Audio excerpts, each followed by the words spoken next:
नमस्कार दोस्तों, कैसे हैं आप सब। आशा करती हूँ आप सब बहुत ही अच्छे होंगे और अपने जीवन में बहुत अच्छा कर रहे होंगे। हमने पिछले वीडियोस में मस्तिष्क रेखा के बारे में बात की थी। आगे उसी कड़ी को जोड़ते हुए हम कुछ और बातें बताएंगे। लगता है बाहर बारिश भी हो रही है, मौसम ठंडा हो रहा है।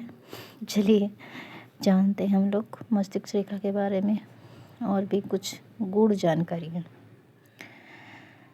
दोस्तों, जब जंजीराकार मस्तिष्क रेखा एकदम नीचे की ओर मुड़ जाती हो हथेली पर, तो जातक खिन्नचित्त होते हैं और उन्हें निराशा और हीनता के दौरे आते हैं और ऐसी दशा में वे एकांतवासी हो जाते हैं।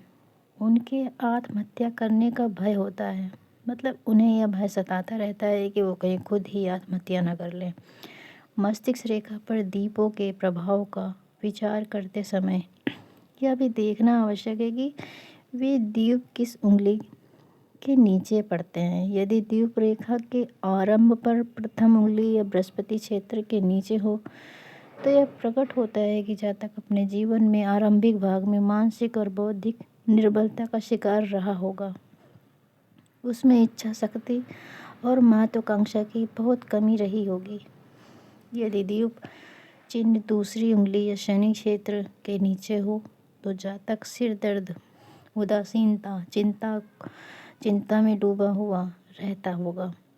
यदि रेखा निर्बल हो और उसमें से सूक्ष्म रेखाएं निकलती हों तो यह समझना चाहिए कि जातक मानसिक विकृति से कभी भी मुक्ति प्राप्त नहीं कर सकते। यदि दीप चिन्ह तीसरी उंगली या सूर्य क्षेत्र के नीचे हो तो यह समझना चाहिए कि आंखों में कमजोरी होगी। यदि दीप चिन्ह बहुत गहरा हो तो जातक अंधा भी हो सकता है। यदि दीप चिन्ह छोटी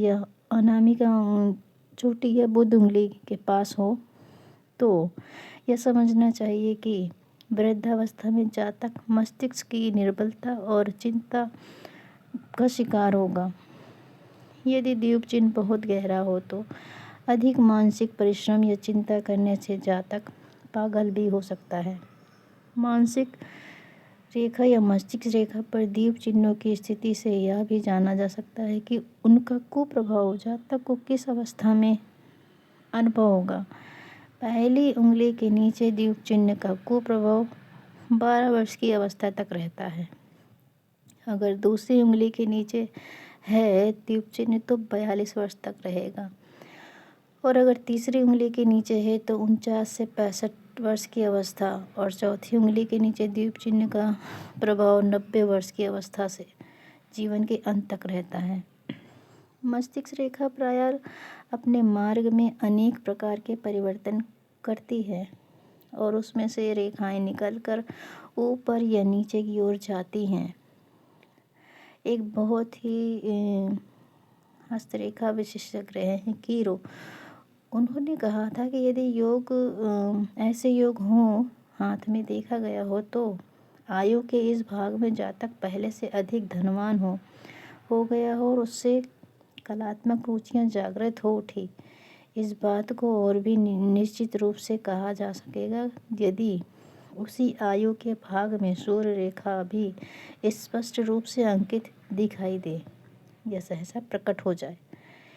यदि मस्तिष्क रेखा स्वयं ऊपर की ओर मुड़ जाए, विशेषकर अपने अंतर पर और बुध क्षेत्र की तरफ, तो बिना किसी अपवाद के यह कहा जा सकता है कि जातक जितने अधिक दिन जीवित रहता है उतना ही धन अर्जित करने की और उसको अधिकार में रखने की आकांक्षा बढ़ती जाती है।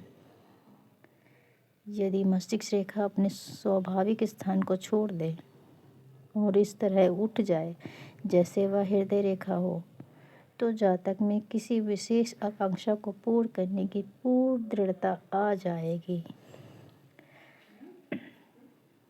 आशा करती हूँ आपको आज का मेरा वीडियो बहुत ही अच्छा लगा होगा। दोस्तों, अगर अच्छा लगा है तो लाइक सब्सक्राइब करना बिल्कुल भी ना भूलें।